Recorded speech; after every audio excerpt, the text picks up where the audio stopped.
When Sarah ran into the forest to escape being claimed, she thought she'd finally found freedom.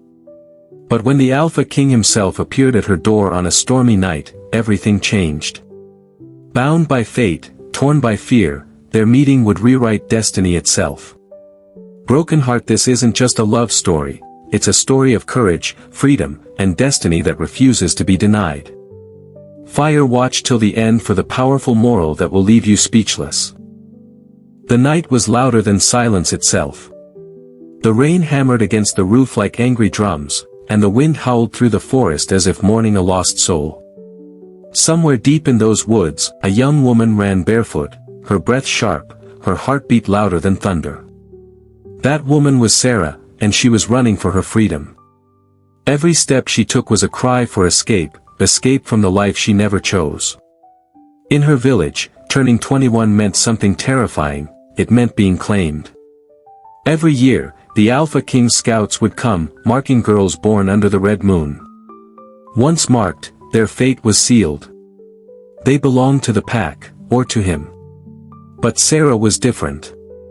She wasn't born to obey. She was born to survive. She had been hiding for 3 days now, moving between the shadows of tall trees, feeding on wild berries, and sleeping under cold leaves. Her once smooth skin now bore scratches from thorns and branches. Her dress, torn, soaked, and stained with mud. Yet her spirit, unbroken. As lightning flashed across the sky, she saw it, an old cabin, half swallowed by vines and silence. The roof sagged, the door hung by one hinge, but to her, it was paradise. She pushed it open with trembling hands. The smell of rot and dust filled the air. But for the first time in days, she felt safe, even if only for a moment.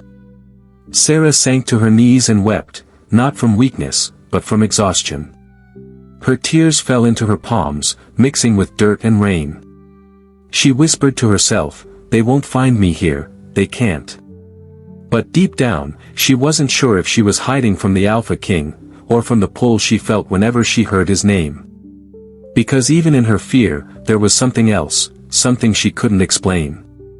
Every night, she dreamed of eyes as dark as storm clouds and a voice that called her name like a promise.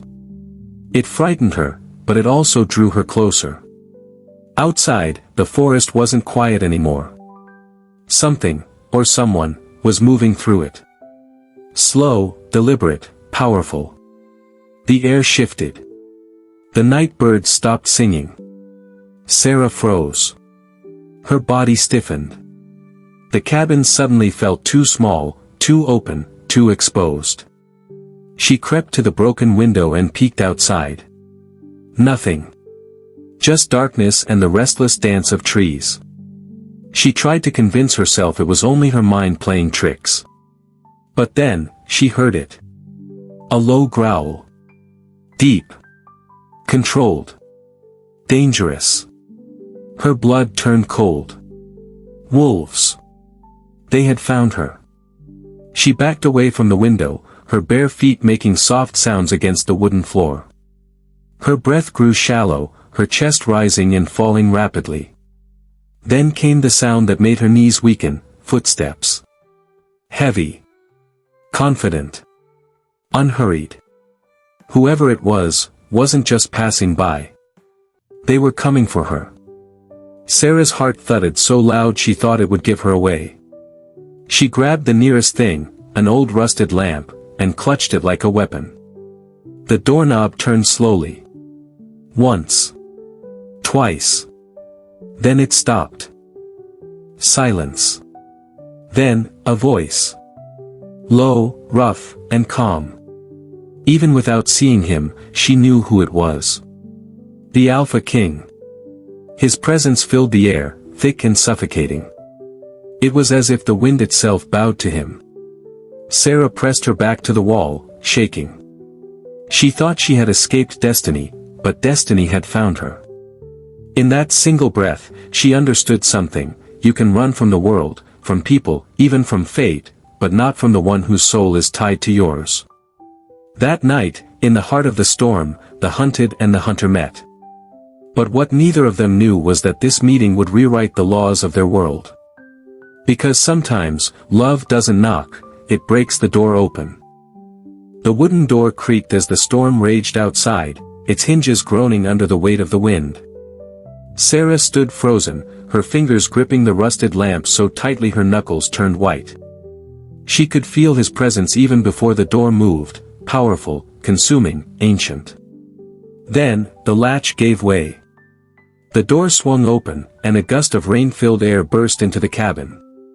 The fire she had managed to light earlier hissed and died. Darkness swallowed everything, except for the faint outline standing in the doorway. He didn't rush in. He didn't speak. He just stood there, like a shadow carved from lightning. His cloak billowed, dripping water onto the floor. And even through the darkness, she could sense it, his eyes, locked on her. For a heartbeat, no one moved. Only the storm dared to breathe. Sarah's mind screamed at her to run, but her body refused. Something about him, that stillness, that quiet authority, rooted her to the ground. She didn't need to see his face to know who he was. Every girl in her land knew his name whispered like a warning in the wind, Alpha King Daemon. He was the ruler who commanded beasts and men alike, the one said to be both savior and curse. The one whose mark on a woman meant a bond for life, a bond no one could break. And now, he stood in her doorway. Sarah's thoughts raced, how? How did he find me here? She had traveled far beyond the pack's borders. No scent trail, no witnesses. Yet he had come, like the forest itself had led him to her. He stepped forward, slow and deliberate. Each step echoed like a heartbeat. Water dripped from his boots onto the dusty floor. The cabin felt smaller, tighter, suffocating with his presence. Sarah backed away until her spine hit the wall. Her breath came out in short bursts, her body trembling, not from fear alone, but from something she didn't understand. A strange warmth spread in her chest, like the pull of gravity. His voice broke the silence, deep, calm, and heavy with power. Though he spoke softly, every word felt like a command written in the air. And even without words, she understood. He wasn't here to harm her. He was here because he had to be. Still, she couldn't accept it. Not yet. Her thoughts clashed like thunder. She had spent her whole life dreaming of freedom, of choosing her own path, her own destiny. And now fate stood at her door wearing the face of the very man she'd feared. Lightning flashed again, illuminating his figure for a moment. His face, sculpted, cold, and fierce, carried the kind of pain only kings knew. His eyes glowed faintly under the storm's light, not human, not beast, but something in between. He took another step closer, and the air changed. Her pulse matched his rhythm. She could feel the bond pressing against her chest like invisible chains trying to awaken. And she whispered into the silence, as if confessing to the storm itself, "I won't be claimed." But deep inside, a small voice trembled, "What if? I already am." The Alpha said nothing. Instead, he turned his gaze toward the small fire she had tried to rekindle. He crouched, his movements slow, deliberate, controlled, like a predator refusing to startle its prey. He reached into the embers and lit them again with a flick of his fingers, as though the flame obeyed his will. Sarah stared in disbelief. How could a man control fire like that? What was he? He looked at her once more, and though he didn't speak, his eyes said everything. He had waited years, centuries, maybe, to find the one who ran from him. And now, he wouldn't leave without her. Sarah didn't know it yet, but this night marked the beginning of something far greater than fear. It was the awakening of destiny, desire, and danger all at once. Because when the Alpha King chooses you, running is only the first chapter. The fire flickered again, painting their shadows across the walls like ghosts dancing in silence. Sarah's chest rose and fell fast, every breath filled with the scent of rain, smoke, and something else, something wild and dangerous that came from him.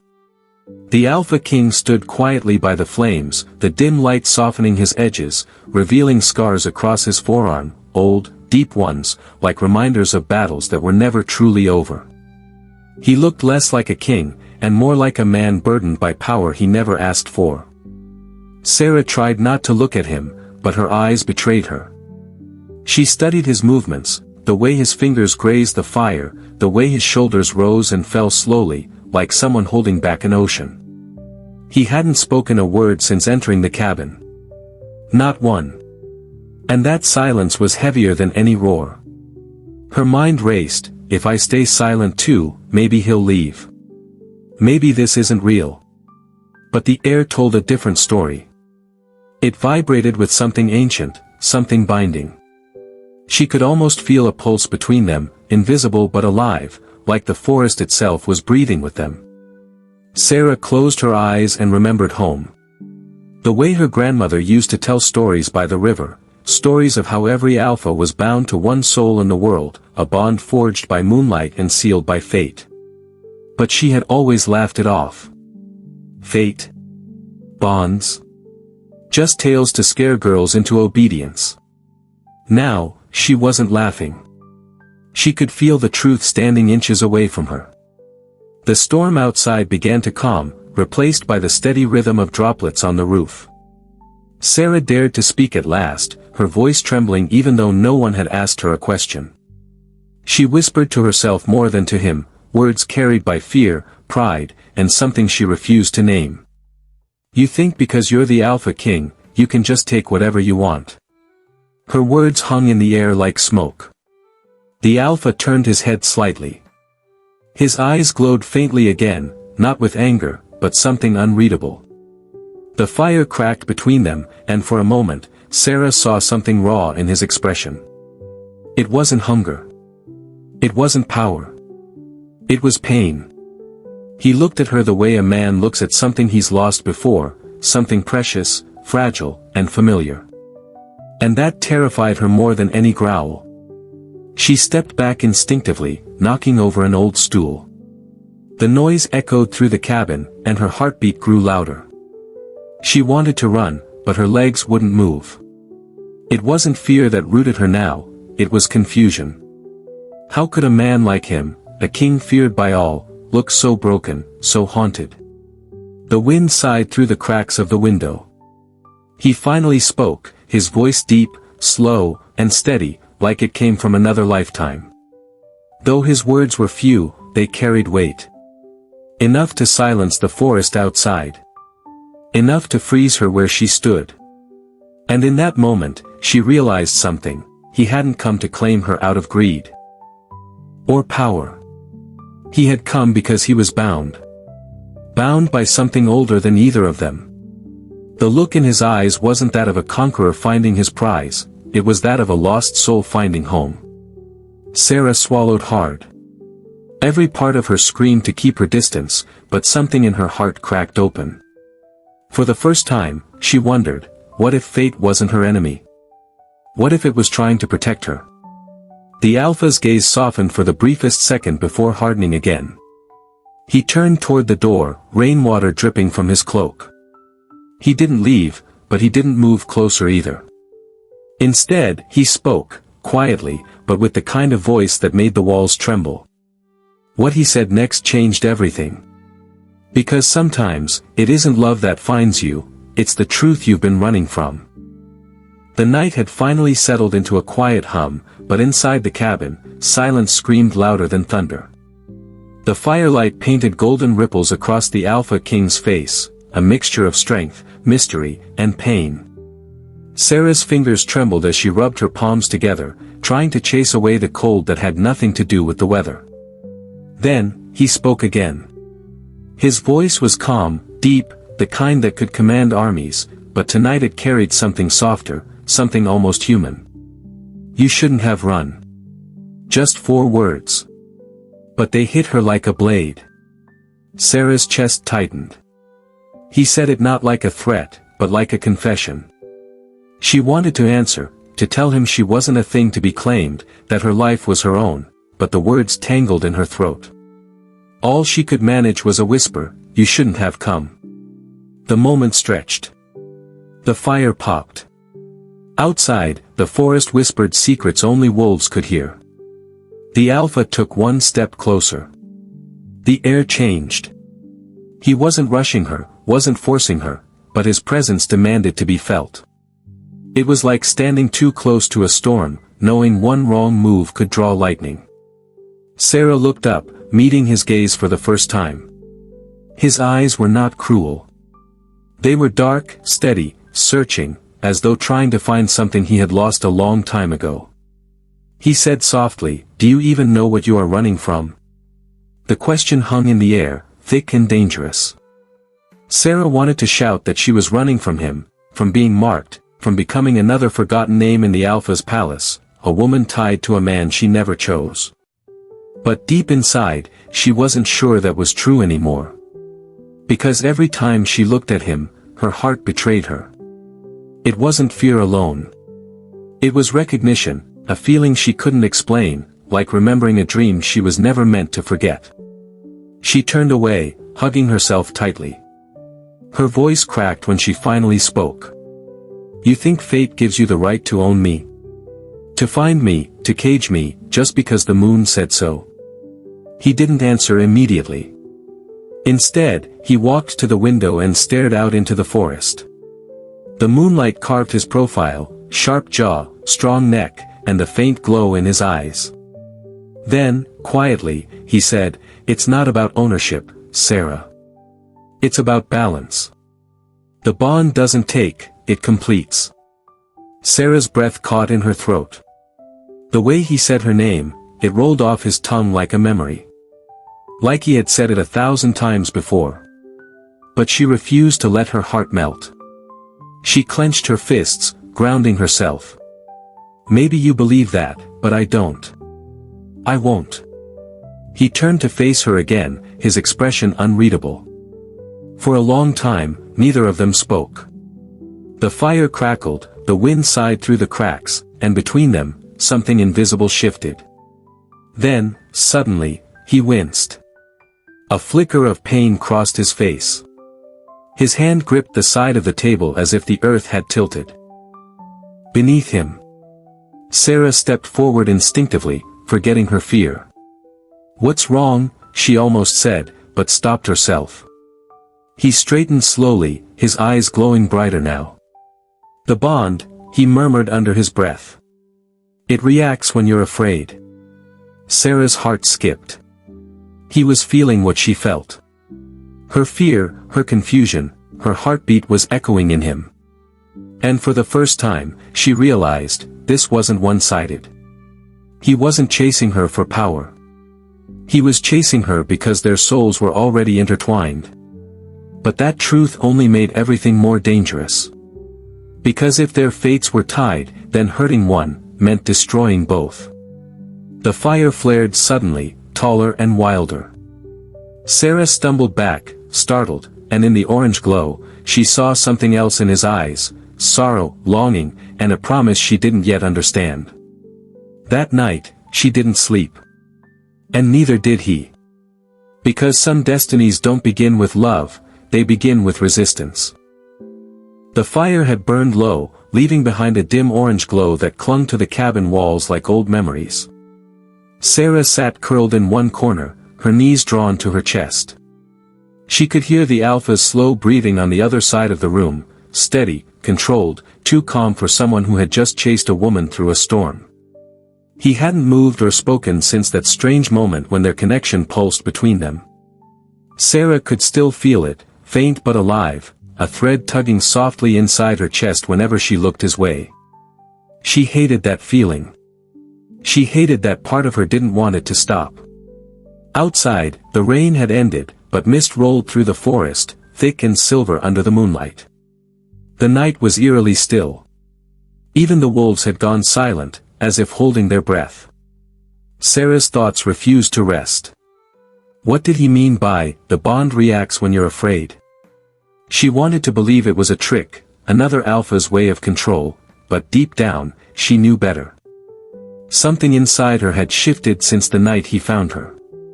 Something ancient, and alive. She looked at him again. His head was slightly bowed, eyes closed, one hand resting over his chest. He looked almost peaceful, but there was a tension beneath his calm, the kind that came from pain long buried. Sarah whispered to herself, "Why me?" The words slipped out before she could stop them. His eyes opened slowly, glowing faintly in the dark. For a heartbeat, she thought he wouldn't answer. Then his voice filled the room, low and quiet, not as a king commanding, but as a man remembering. "Because you carry the same curse I do." Sarah froze. Her pulse quickened. "Curse?" He looked into the fire as he continued, each word falling heavy. "The mark doesn't choose lightly. It binds souls that were torn apart, long before this life. You can run from me, Sarah, but you can't run from what's already inside you." Her heart pounded. She wanted to argue, to tell him she didn't believe in destiny or curses or fated mates, but something in his tone stopped her. He wasn't trying to convince her. He was confessing. And suddenly, she saw the weariness in his eyes, the shadows behind his strength. For all his power, the Alpha King looked like a man who hadn't known peace in years. Sarah's throat tightened. She should have felt anger or fear. Instead, she felt pity, and that scared her even more. She turned away, staring into the dying fire. "If what you say is true," she murmured, "then maybe the curse chose wrong." He didn't respond. The silence that followed was heavier than words. Only the crackle of fire and the whisper of wind filled the space between them. Minutes passed like hours. Then, a sound. Distant, faint, but sharp. The snapping of a twig. The Alpha's head snapped toward the door. His entire posture changed, tense, alert, dangerous. The air thickened with raw energy. Sarah's breath caught. "What is it?" she whispered. His eyes narrowed. "Hunt." Before she could speak again, he moved. Fast. Too fast. In a blur, he was at the window, scanning the trees. The calm, controlled king vanished, replaced by the predator that ruled the night. Sarah's heart raced. Hunters. The ones who captured runaways and sold them to packs. She had heard stories, brutal ones. The Alpha turned back to her, his voice firm but quiet. "Stay behind me. Don't move." Sarah wanted to protest, to tell him she could take care of herself, but one look at his expression silenced her. There was no time for pride. Outside, footsteps approached, several of them. The sound of steel clinking, men whispering. The Alpha King straightened slowly, his eyes now glowing like twin embers. Sarah realized then, she wasn't the only one being hunted. The night that began as her escape was now turning into something else entirely, a battle between fate, freedom, and survival. And deep down, she knew, this was only the beginning. The forest had never been this silent. Even the wind seemed to hold its breath. Sarah stood motionless as the Alpha King positioned himself between her and the door. The glow in his eyes deepened, fierce and unearthly, while the faint sounds of approaching footsteps grew louder, closer, like ghosts marching through the mist. Then came voices. Rough. Male. Cruel. "Search the cabin," one said. "The runaway must be here." Sarah's pulse spiked. Her fingers dug into the wooden wall behind her. "They found me." But before she could even whisper, the Alpha raised a hand, silently commanding her to stay still. There was no fear in his stance, only purpose. The fire inside the cabin flared, casting golden light on his form like a warning to whatever dared to approach. The door burst open. 3 men stormed in, carrying silver blades and crossbows. Their eyes burned with greed. But when they saw him, their arrogance faltered. The tallest one sneered, "You again. We thought the great Alpha King didn't bother with runaways anymore." The Alpha didn't reply. His silence was its own kind of weapon. Then, before Sarah could blink, he moved, a blur of motion, swift and precise. One heartbeat later, the first man was on the floor, his weapon shattered. The second lunged forward, but the Alpha caught him mid-air, twisting his arm until a bone cracked. The last man turned to run, but stopped when the Alpha's growl rolled through the room like thunder. It wasn't human. It wasn't even animal. It was something older, something divine. Outside, the forest seemed to echo the growl, wolves howling in answer, one after another, a symphony of loyalty that shook the night. Sarah stood frozen, her mind spinning. She had feared this man, hated him even, yet now she watched him fight for her, bleed for her, protect her without hesitation.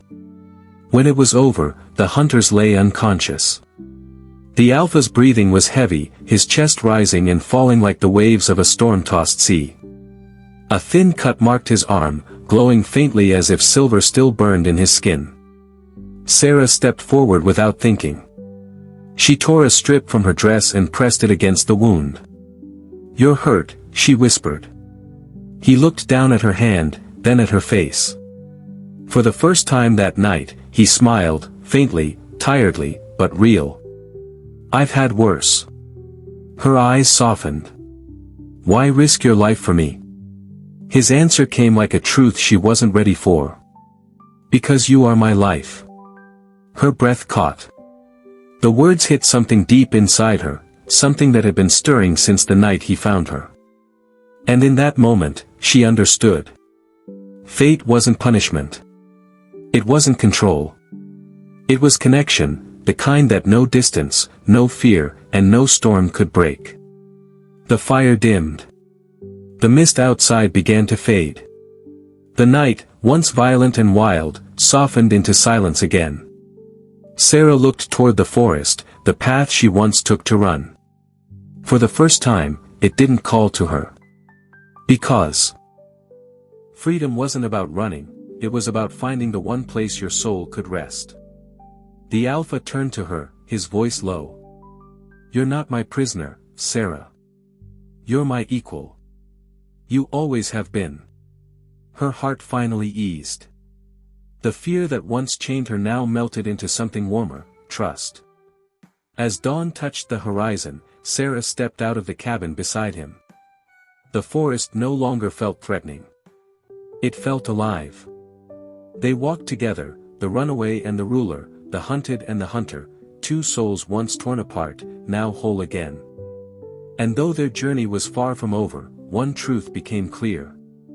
You can run from your destiny, but when it's written in the heart, it will always find you. Moral of the story. Sometimes, what feels like a curse is really a path to your purpose. Freedom isn't found in running, it's found in understanding what you were meant to become. Don't forget to like, share, and subscribe for more captivating stories every week.